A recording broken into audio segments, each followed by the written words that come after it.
Buckaroos and Buckarettes. We're in for another round here.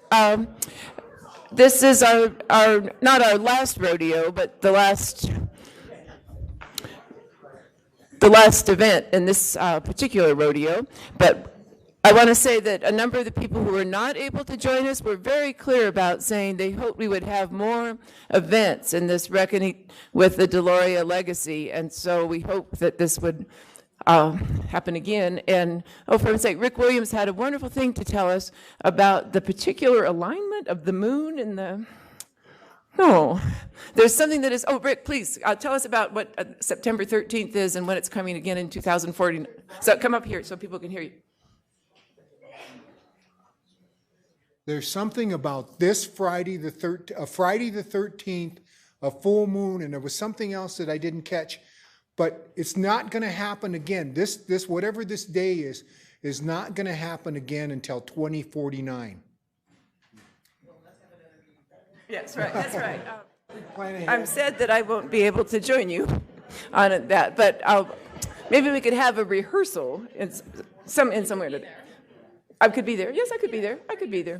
Okay, good. So fine. So we'll certainly do this again in 2049, but we might want to just take advantage of the materiality of some of us in that brief unit of time before 2049. So, okay, so we have had a little, actually a source of sorrow that Charles Wilkinson, who was so wanting to be here, he so loved every aspect of this plan, he is flattened with the flu.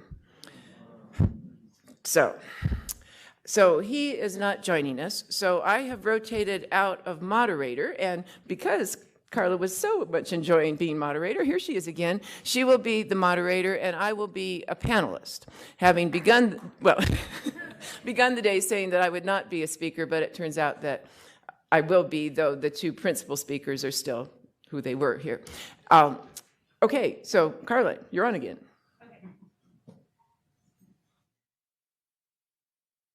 Okay, and this was originally supposed to be Jim Anaya. So I am Jim Anaya playing Patty Limerick, who is playing Charles Wilkinson. Okay. That will be your introduction, Patty. We have here with us today David Wilkins, who you'll see in your program is formerly of the University of Minnesota and now with the University of Richmond in Virginia. He's a citizen of the Lumbee Nation.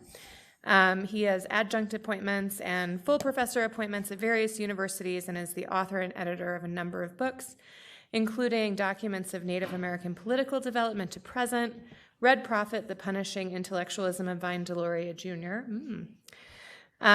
Dismembered, Native Disenrollment and the Battle for Basic Human Rights, Hollow Justice, Indigenous Claims Against the United States, The Navajo Political Experience, The Hank Adams Reader, and The Legal Universe, which he wrote actually with Vine Deloria Jr. We also have Kent Blansett, who is Cherokee, Creek, Choctaw, Shawnee, and Potawatomi. He is an associate professor of history and Native American studies at the University of Nebraska, Omaha. He also serves as the founder and executive director for the American Indian Digital History Project. He too has produced numerous articles and book chapters, including When Stars Fell from the Sky, the Cherokee Nation and Autonomy during the Civil War in San Francisco, Red Power and the Emergence of the Indian City. So without further ado, we have our three panelists, and our topic today is Vine Deloria Jr., leader, influencer, and mobilizer. Thank you. I guess we'll start, David, with you.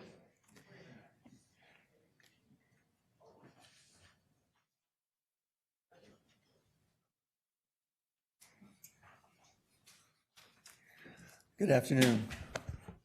Good afternoon. Thank you. I want to thank Patty and Jim Anaya for putting this together and for bringing us all here to talk about our good friend, Vine Deloria Jr.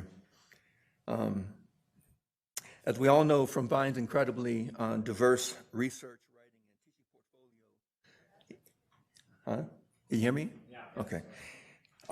He was one of the most curious human beings the world has ever known, and he had a zest for knowledge that knew no boundaries.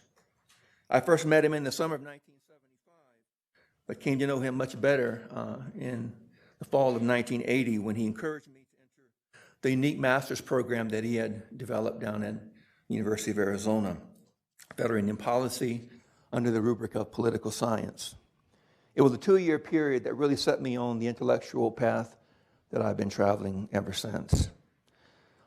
Dan already sort of stole my thunder by talking about being a Deloria disciple, because in those early years when we were part of those initial cohorts, that's what we called ourselves. Not because Vine was a holy person, he was anything but that, but we knew that if we worked hard and engaged the vast materials that he and the other faculty had prepared, that we'd be ready to take on the forces that continue to negatively impact our nations and our lands.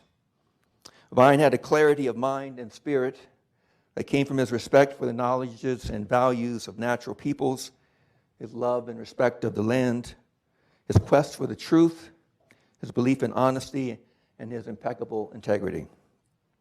And as one of the earliest and most steadfast supporters of Eastern Native peoples, including my nation, the Lumbee, Vine was someone I had known well before I ever met him, having read Custer, like many of you, and got his read as a college student in the early 70s.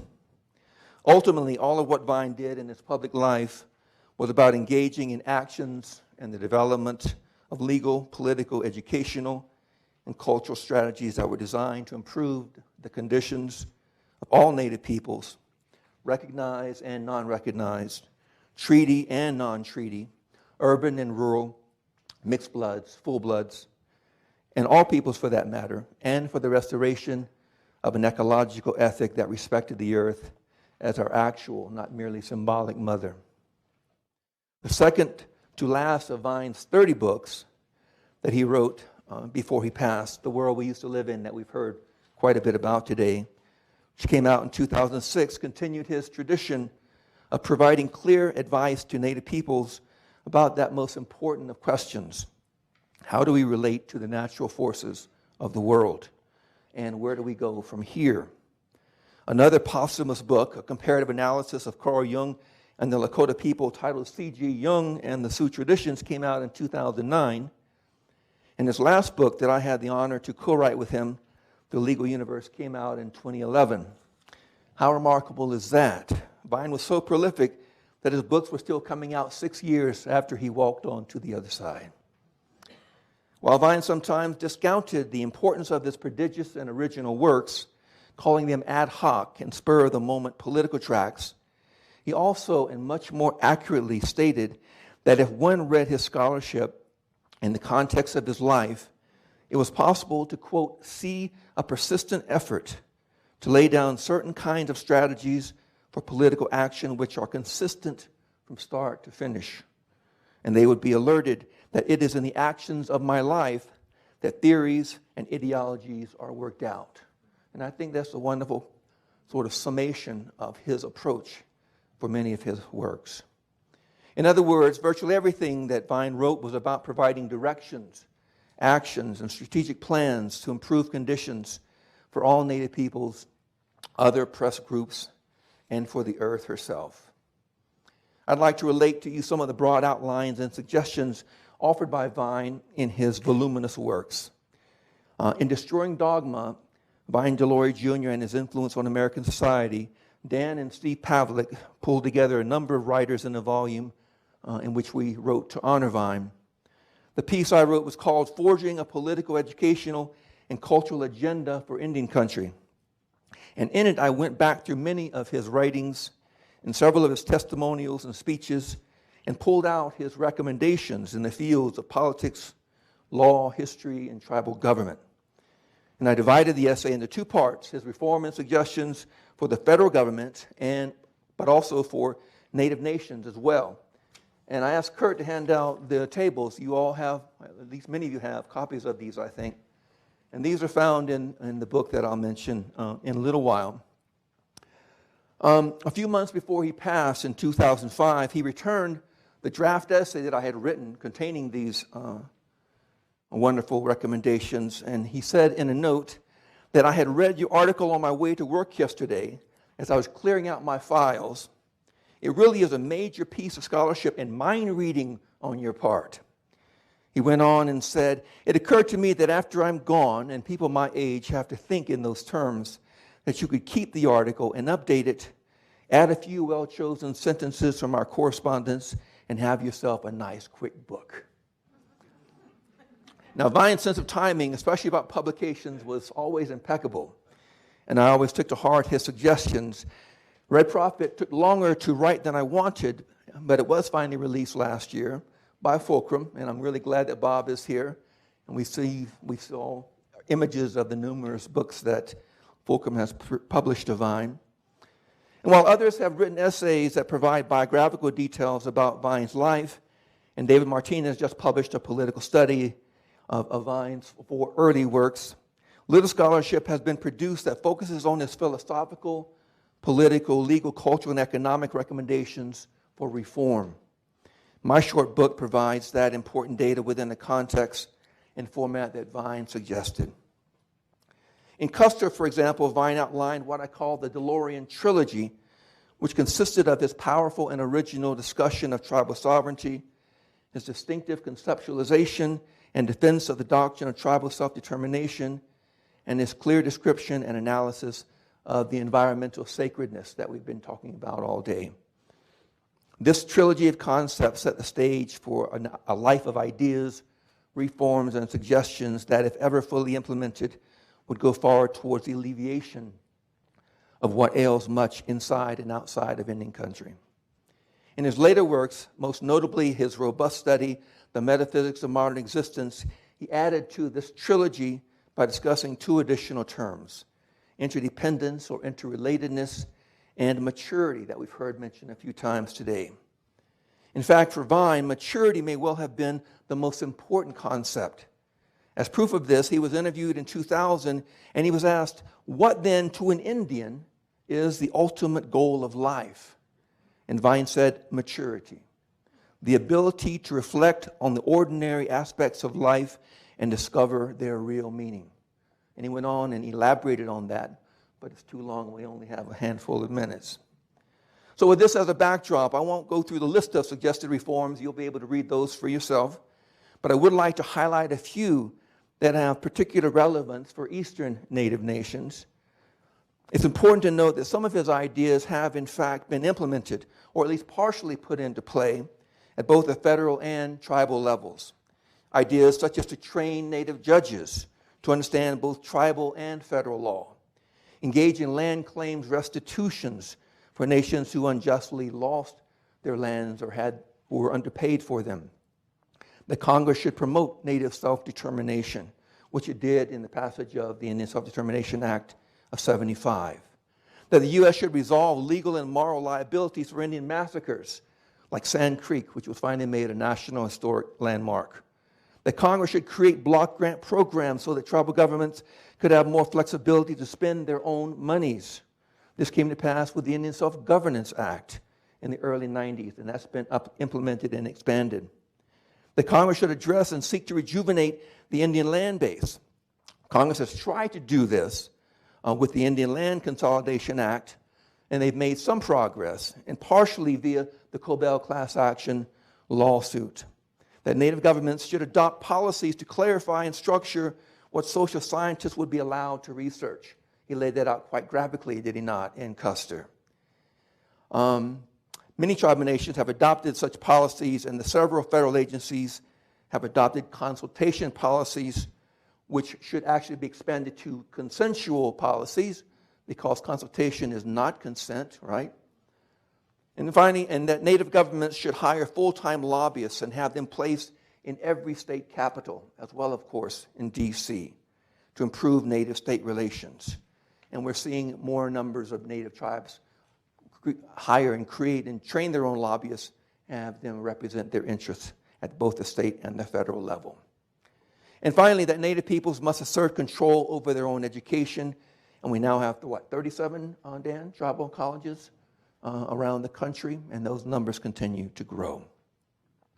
In Custer, Vine stressed that Congress should enact a policy that would respect the inherent sovereignty and dignity of Native peoples, and a cultural leave us alone agreement in spirit and in fact. And it was also in Custer where he let Eastern Natives know where he stood He said Congress should enact a blanket law recognizing the status and rights of Eastern tribes and their right to organize under the Indian Reorganization Act.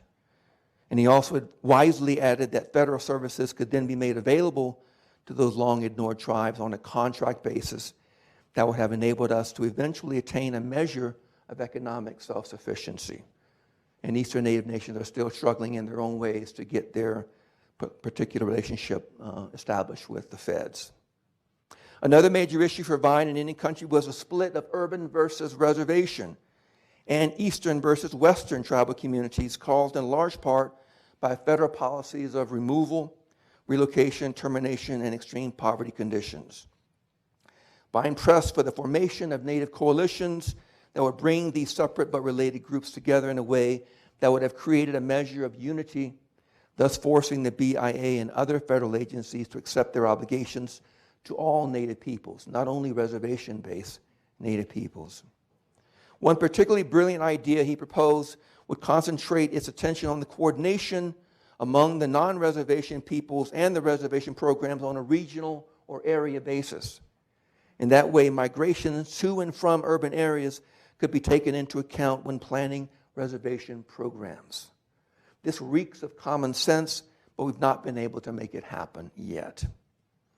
Finally, in one article, he addressed what has become an intense issue for many Native peoples, the ongoing tension between those individuals who have generally assimilated into the larger socioeconomic system and those who seek to retain and practice traditional values and ceremonies. Vine always had the greatest respect, of course, for traditionalists, and there was a respect that heightened over the years, but he also called upon those individuals to acknowledge that, quote, the basis of Indian tribal religion is not simply preserving old social forms and ceremonies, but creating new forms and ceremonies to confront new conditions. This is one of his greatest strengths and encouraging us to keep moving forward while drawing from our past. This perspective, Vine held, was crucial given that indigenous customs and beliefs had been shaped by particular times and places, and in order to be meaningful, religious traditions must be maintained, quote, must be maintained, relate to a dramatically changed community in a dramatically changed environment. Vine believed that traditional people could understand this concept since, quote, tribal religions were not dependent upon the teachings of saviors and because truth manifests in the ever-changing experiences of the community. He then uttered a line that reflected his core positive belief in the inherent sovereignty of every Native community. He said, the shape of the Indian future cannot be imported, either from Washington or from other struggles for social change. The major question, he said, was what shall be the true and accepted meaning of the tribe? Although it was at the time thought of as a quasi-political entity, and some wanted it to become a more viable economic entity, we had that with the gaming tribes.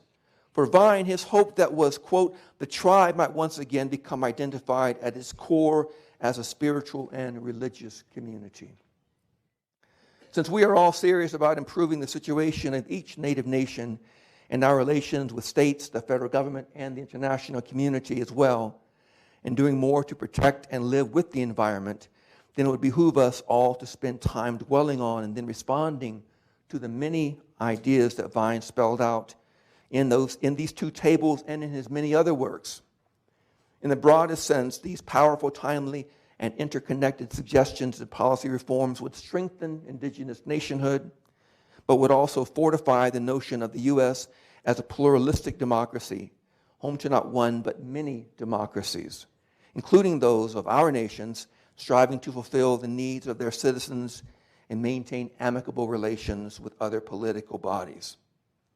As noted, some of Vine's ideas have found their way into law, policy, and popular discourse, but it is clear that many of his suggestions have not yet been acted upon by Native nations or state and national lawmakers. In assessing the current state of Native America in virtually every sphere, it is striking how relevant and timely many of these suggested reforms are. The fact that we have not thus far acted upon the majority of his ideas is cause for some dismay, but that they have been proposed and retain all their potency to improve the human and environmental condition is exhilarating. Thank you very much.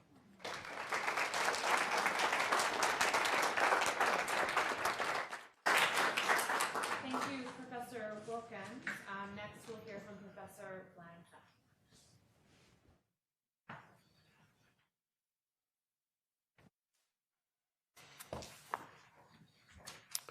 Good afternoon, relatives. Thank you for having me here today. I want to say a special thank you to Faith for starting us off, at least in this session, with a good heart and a good place with that prayer today, this morning. That meant a lot. And I think it's given us a good wave to ride on all throughout this afternoon. And I want to thank more particularly Patty Limerick and the Center of the American West, as well as all the staff for making this happen. This has been just a dream of mine, kind of as a young fan of Vine all of my life. And part of that fandom was it took me a long time to be able to write my own book, which was A Journey to Freedom, and kind of trying to twist that notion of Custer died into a new kind of response in the sense of talking about what does it truly mean to be free as Native peoples. Moving forward in today's talk, I really struggled. I really related to Patty's opening words. In fact, admittedly, not only did I really struggle to organize my comments for today, but I struggled around the idea of summarizing within 10 minutes Vine Deloria Jr. as a leader, as an influencer, as a mobilizer. I mean, how and where do you begin to summarize the life of an individual that was perhaps one of the greatest Native intellectuals of the 20th century, a word that, or a phrase that I've been echoing from all the panelists of today. When I saw the symposium schedule, too, it read literally like a who's who's list of accomplished Indigenous activists, writers, lawyers, and historians. As the youngest, I really began to panic. How do you go at least into this and make a significant contribution, let alone the fear sets in when I'm last following everybody, fearing that as I go through my notes today, all the things that I wanted to say was already going to be covered. So luckily, I managed to go through my notes here, and I think I'm okay, but there's a lot of parallels and twists here, which I think great minds think alike, so this is a good thing. So one of the things I started to come to is I started to ask myself, well, what would I tell my own students in the sense of researching Vine? Where would I tell them to start? Well, in graduate seminars, I always say, well, why don't we start with the book reviews, right? Why don't we start with how were people basically talking about this book when it came out in 1969?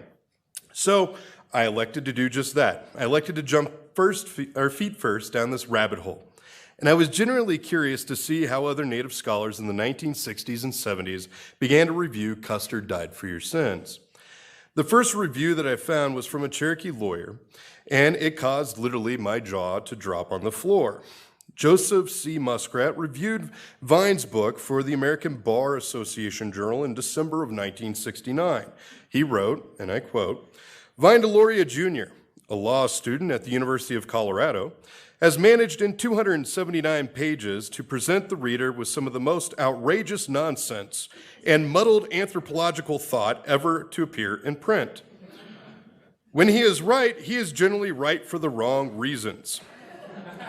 Interspersed is a never-never world of unstructured analysis, straw men that the author consistently erects and then destroys, metaphysical nonsense, and an obvious confusion on the part of the author to do precisely what the issues are.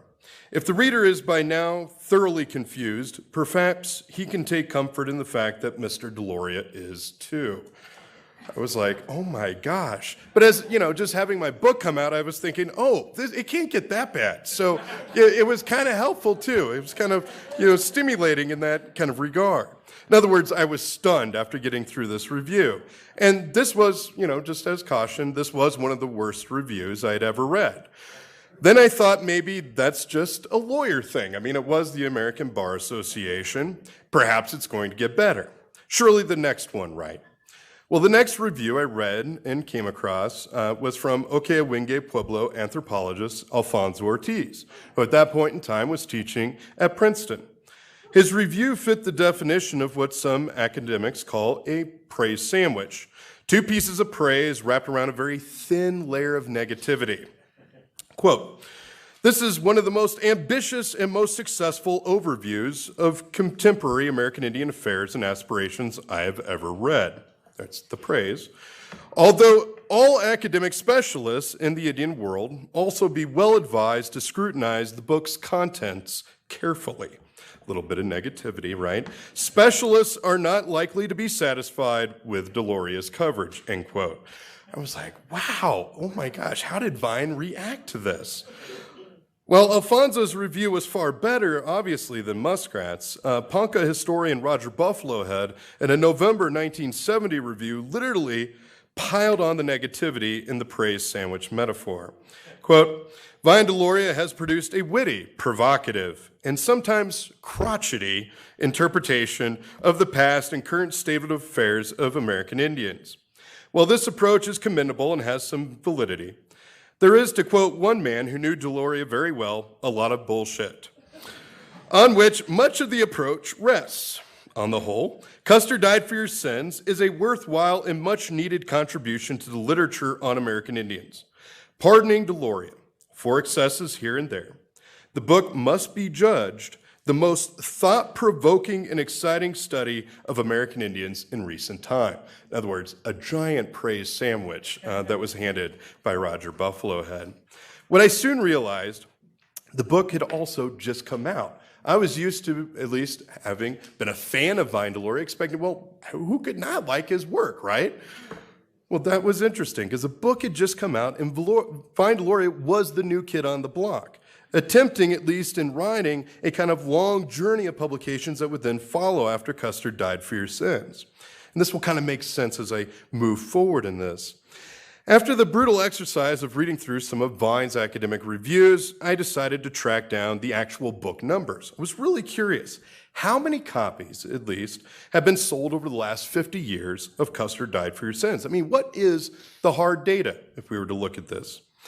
Well, in this quest, I began contacting OU Press. Now, OU Press has the current print rights for Custer Died for Your Sins. They've had these for since at least 1988, of which Vine's Deloria's book over the last 31 years have sold a grand total of 87,000 copies.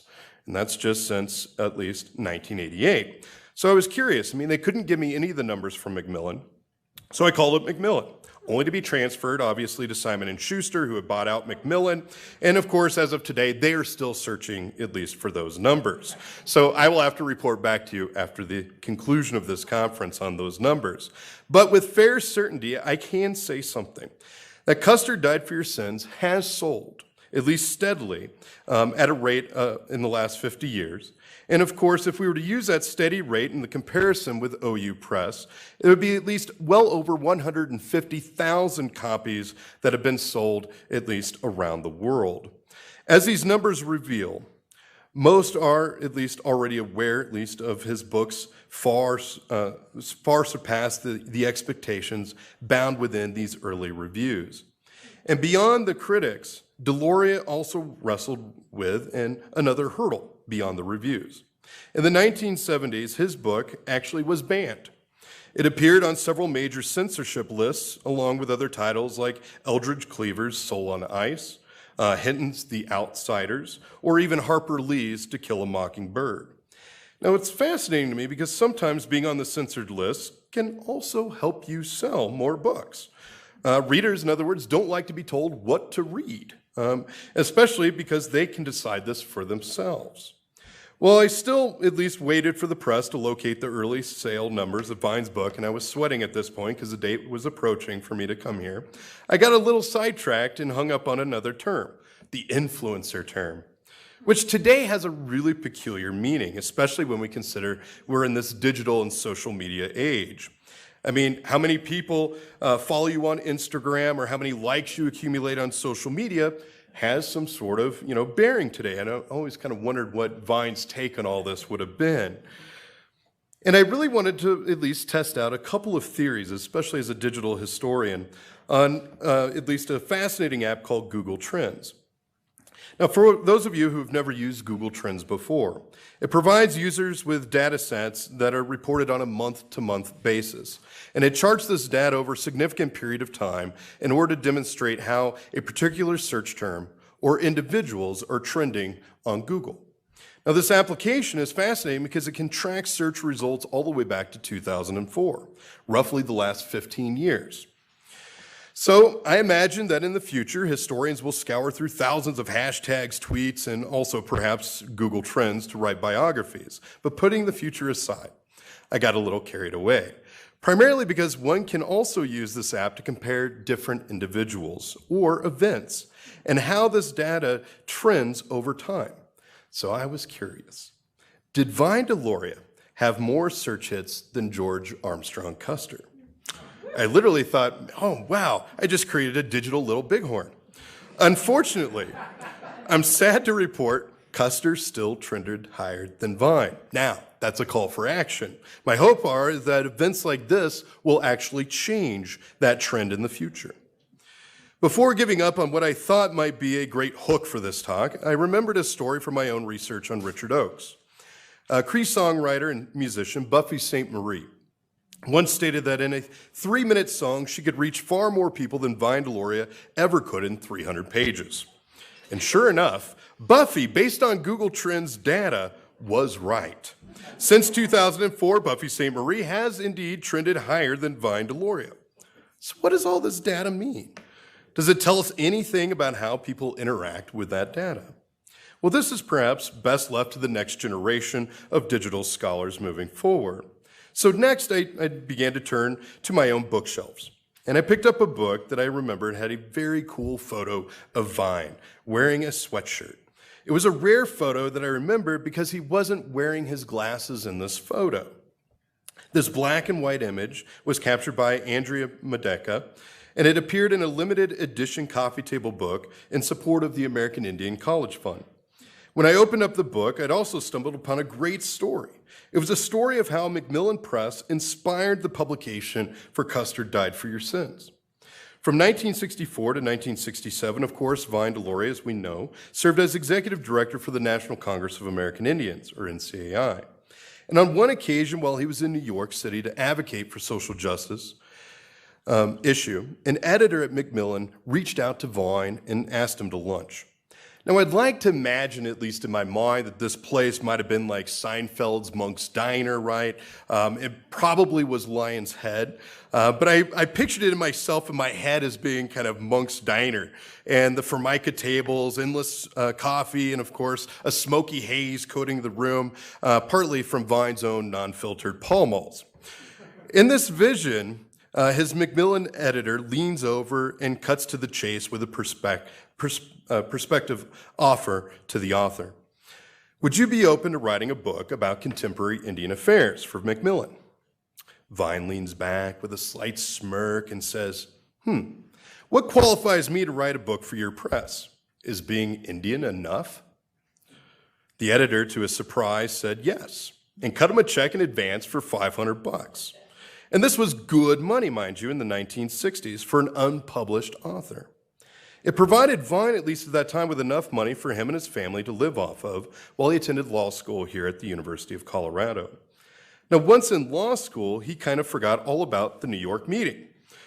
Only thought of the book after completing his first year of law school. After a year without anything to show Macmillan, he began to think about what he would write and about kind of what he was initially thinking about is he was wanting to take the Bureau of Indian Affairs to task, at least from a Native perspective. A short little diversion into at least Vine's Indian humor. He told this joke once in an interview, and it's always stuck with me ever since. It's one of my favorite ones. And it kind of, I think, summarizes the launching point for Custer Died for Your Sins. In this joke, in his typical swagger, he said, before Custer went to the Little Bighorn, he literally stopped by the BIA, and he said, "Don't do anything until I get back," end quote. On that note, Vine Deloria, quote, wanted non-Native people, and this is in his own words, he wanted non-Native people to understand the ongoing malfeasance of the United States government and its relationship to American Indian nations. I wanted to humanize Indians, to go beyond the stoic stereotypes prevalent in U.S. culture, and to allow others to understand our perspective. Over the next few months, he would quickly pound out a couple of chapters on his typewriter. He would send them to his editor back in New York. And then when he arrived at the Macmillan building to at least meet and talk about these chapters, he feared that his editor would think his writing was too angry or too radical for mass appeal or marketability. When he approached his editor's office, he decided actually against opening the door and walking right into his office. Instead, Vine kind of stood there safely behind the glass door and waited for his editor to literally throw the chapters back at him. To his surprise, once his editor noticed him at the door, he quickly jumped up from his desk and greeted Vine with praise for his chapters. Vine was given another $500 check and went home quickly to be able to finish the rest of the book. Now, the book would ultimately sell out in its first 2 print runs, and it received praise from popular critics. After Vine finished law school, he would have decided that he didn't want to practice law, but he elected instead to become a full-time writer. In the interview, he went on to state, quote, "Writing, though, I wanted to do. I had found at least a way to develop issues in a wide variety of areas, to identify a pattern and gather data to see if it has any substance, and to discover things that have been missed by others. Writing was, and still is, the best tool I can think of when it comes to challenging the norm," end quote. Now, growing up in the Ozarks, my high school library literally had only 2 books on Native history. We had Vine Deloria's Custer Died for Your Sins and Thurman Wilkins' A Cherokee Tragedy.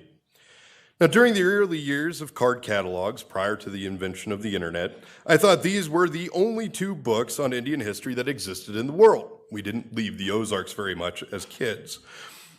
And I literally read these books cover to cover. I wore them out in our high school library.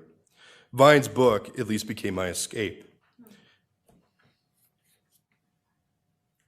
His book became my inspiration.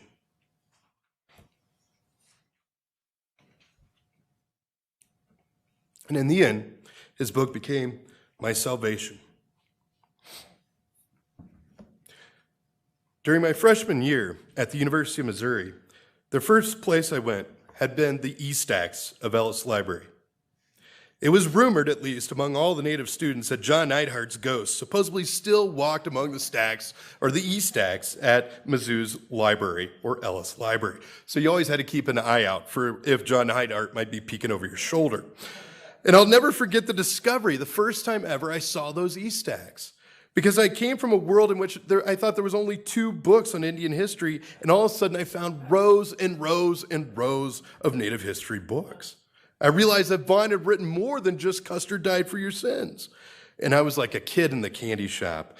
I cracked open not only his book, but I cracked open all the books that Vine had written. And I spent literally the first 2 years of my undergraduate between those 2 E-Stacks within Ellis Library. I would pull those books off the shelf. I took voracious notes, and these became my own Native Studies courses, learning from at least some of the greatest minds of the 20th century. And naturally, the first author, of course, and the only author that kept at least kind of a constant in my life was Vine Deloria's works. I devoured all of them. His writing inspired me, at least at that young age, to serve as president of our Native American student organization.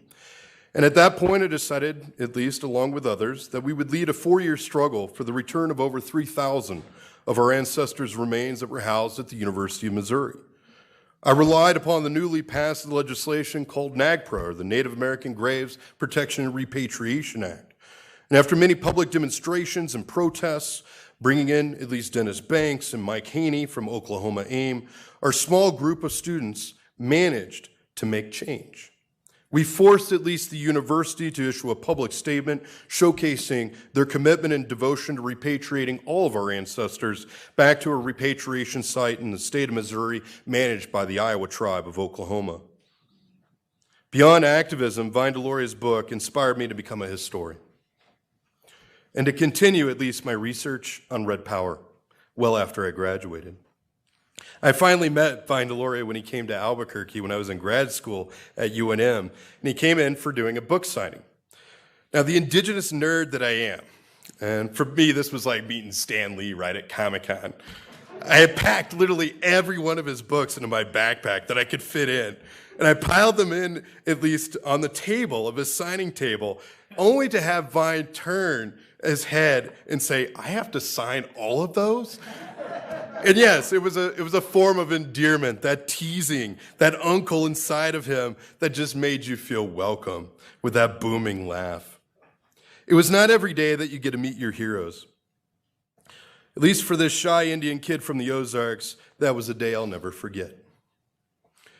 As a recent first-time author and fearful of reading my own reviews eventually, I soon realized that no one really remembers the bad reviews at the end of the day.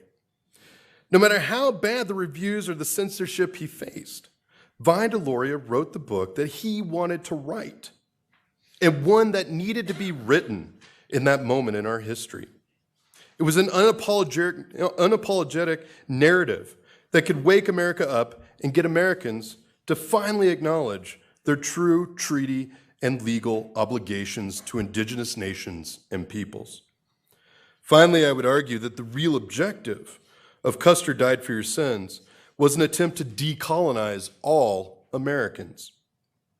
In other words, we weren't the only targets of colonization. My concluding piece of evidence is from Edward Abbey's New York Times review, one that Phil had posted up earlier. It was a review that was published literally 11 days before the Alcatraz takeover, and quite prophetic. Within the last stanza of the review, his ending point that Ed Abbey wanted to issue out for the rest of the country to know about this phenomenal book, quote, "As for Mr. Deloria, he has written a good book. Not one about Indians and their troubles, but about us and our troubles. Custer Died for Your Sins is even better than its title." Thank you.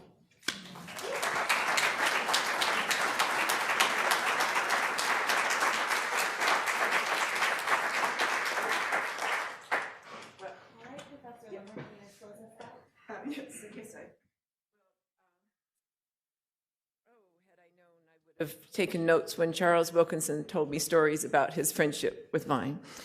And I do know for a fact that that was one intense friendship. And I know that I was a little proud when Vine gave me one of the cassettes with the country western music in it. And I think I might have bragged about that to Charles, who had 5 cassettes by that point. So well, all righty then. They've been together for a long spell. So I think my channeling of Charles, I may not try quite so much of that. But I want to say a few things about having him as my friend and colleague.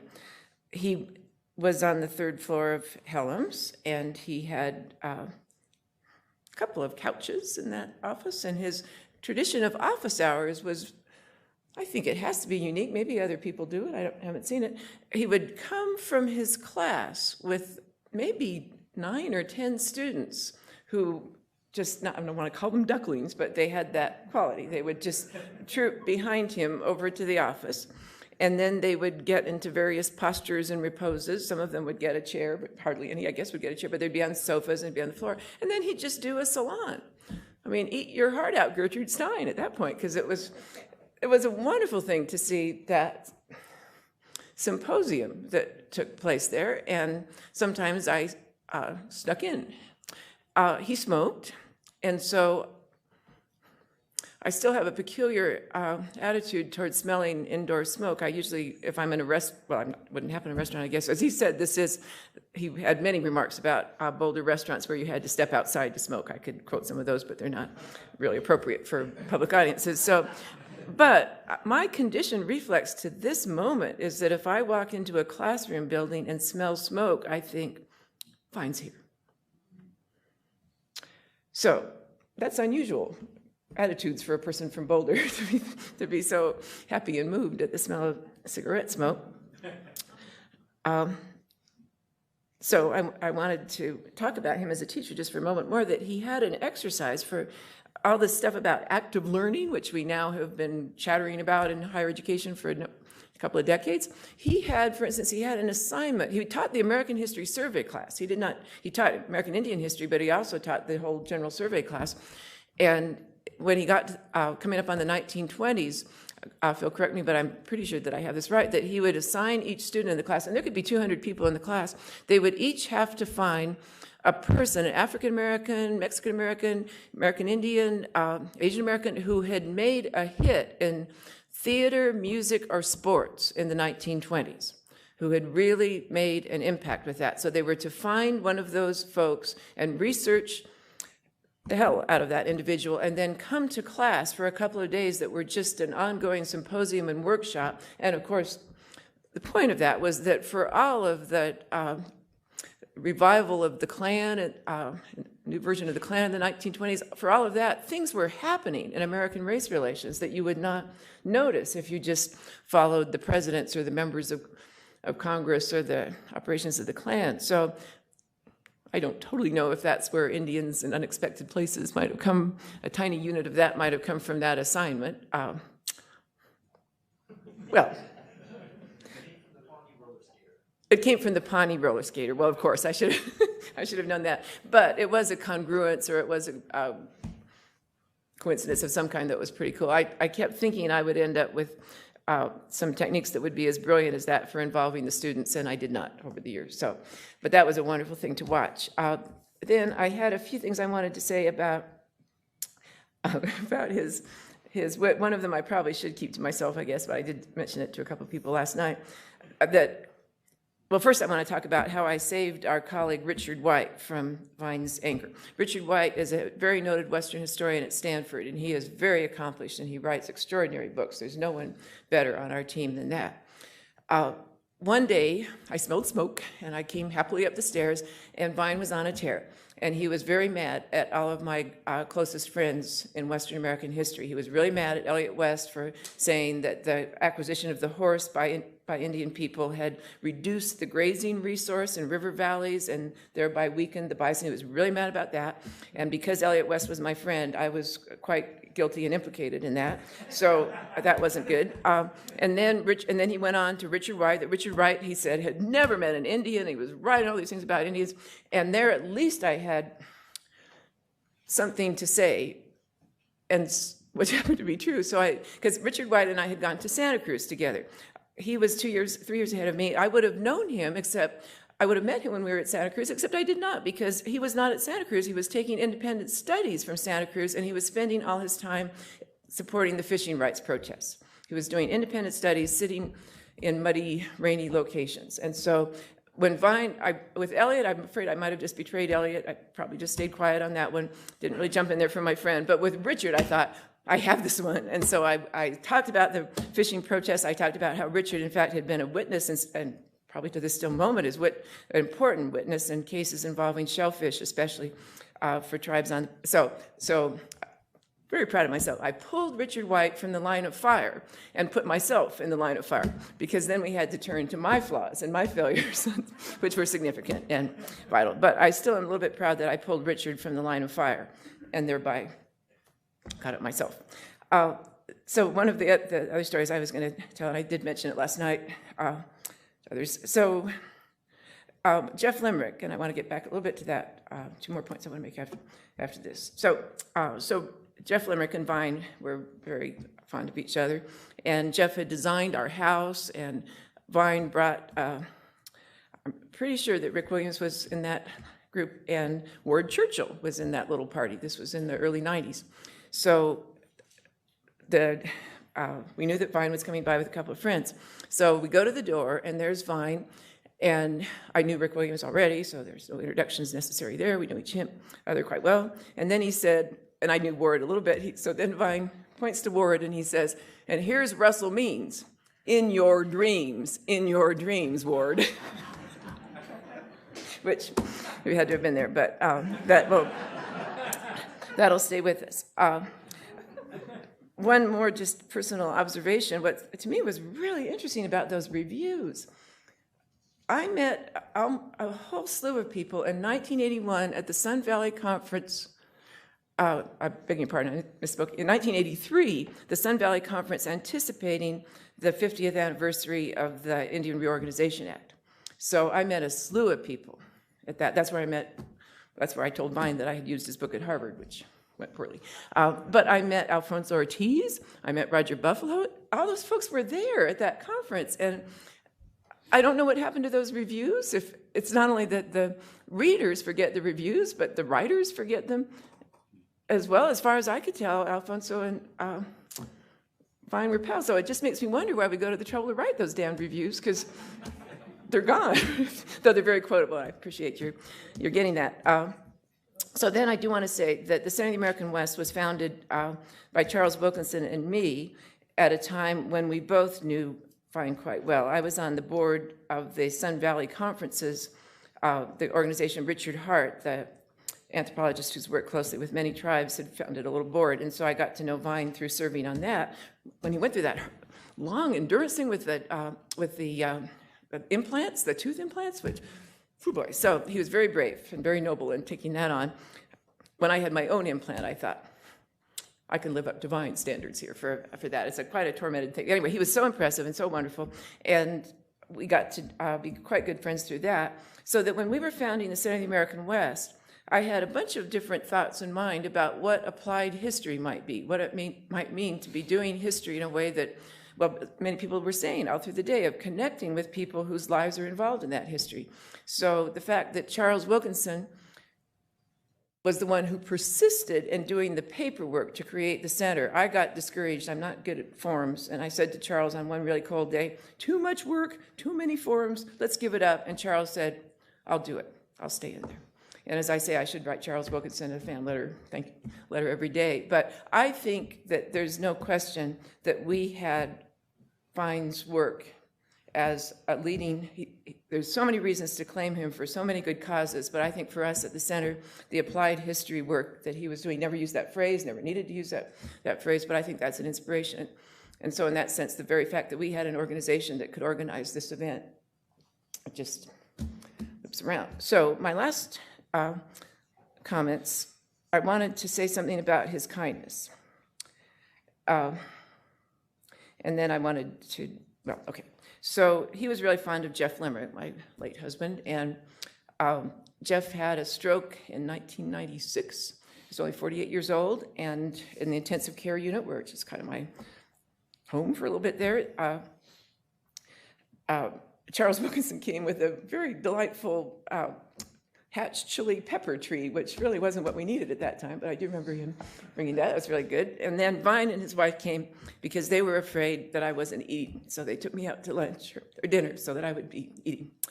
Then, when Jeff got out of the hospital, Vine called and said that he wanted to be the first person to take Jeff out to lunch when he was able to do that. So as soon as Jeff could go out to lunch, we got set, and school had started. I was crazed. Jeff couldn't be left alone for very long. It was very hard. But I came home, I picked up Jeff, and we were going to go meet Vine, and I drove Jeff and me to the wrong restaurant. And then I got there, I thought, I'm in the wrong restaurant. So we tracked Vine at the right restaurant, and so he was very kind, and he got in his car, and Vine drove over and had lunch with us. And for the rest of his life, so that meant almost 2 decades of this, every time I was going to arrange to meet with Vine, he would say, all right, Dr. Limerick, you're telling me to go to this restaurant. Which restaurant are you going to go to? So that just was not going to end. That did not end. It didn't end. Then there are many reasons why I'm really, really, really happy with this event today. But one reason is that I was not able to attend the memorial service for Vine because I couldn't be in Golden because I had agreed to be at the University of Portland to give a speech. And so I had to do that. So I missed the memorial. When I got to the University of Portland, they said, we've been looking at our class schedule, and we see that the Plains Indian History class is tomorrow, and you have open time there. So would you mind speaking at the Plains Indian History class about Vine Deloria? I said, I'd love to do that. So I did. And as it settled in, I realized I would be going to that Plains Indian History class at exactly the same time that the memorial was starting in Golden, even with the time change, precisely the same time. And I could hear the voice. I could hear, Dr. Limerick, so you've gone to the right time at the wrong place again. That's what you've done again. So today, we have all been at the right place at the right time. So thank you.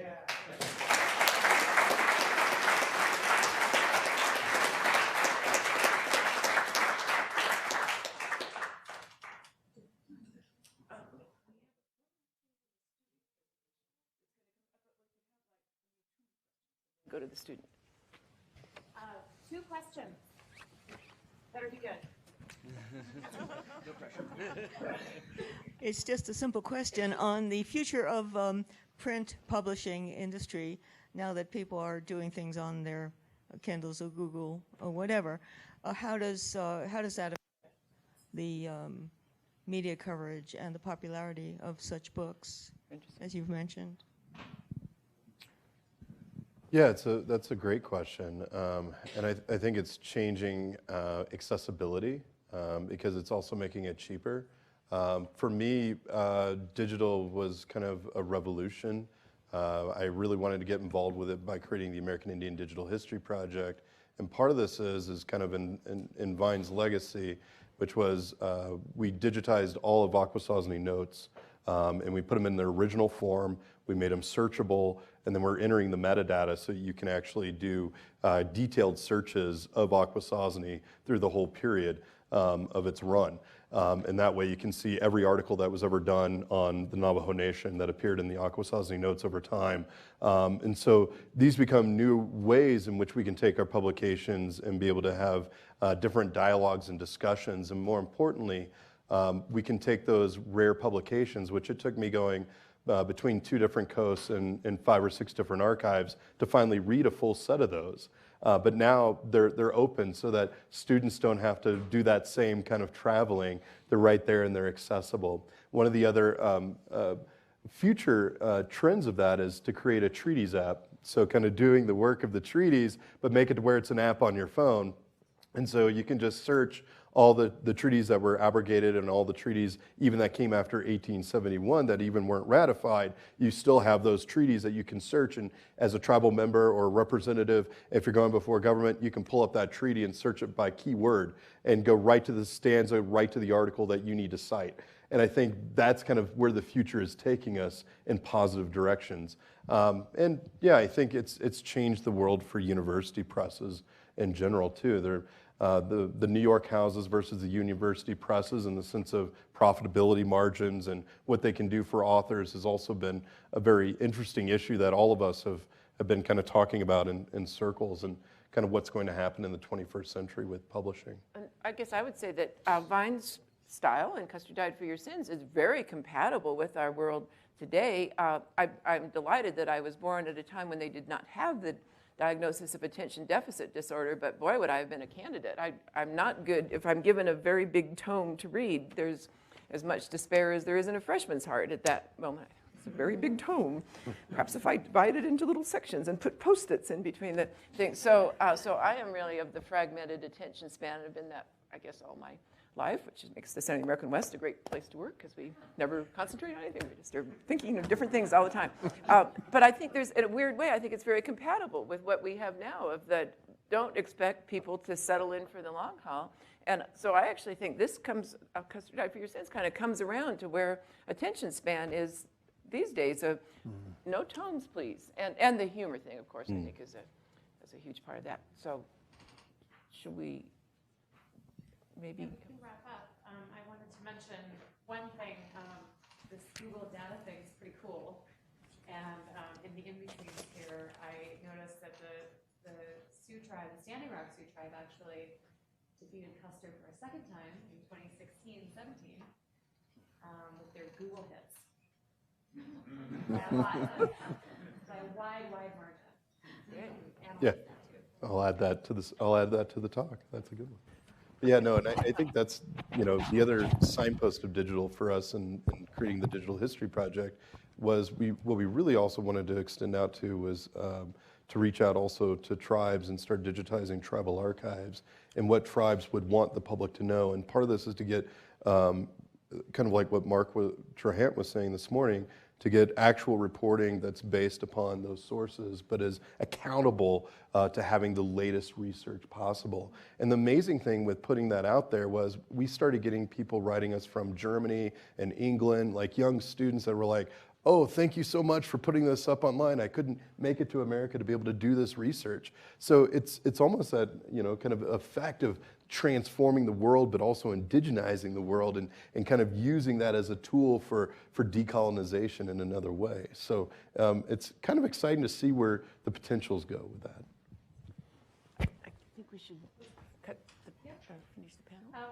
So this is it. We're closing off the session here with this panel, and we're moving on to the student presentation. Is there a break or no? There is no break. All right. And there's just whatever people wanted to do to thank these two folks. Thank you all. And you can stay here if you like.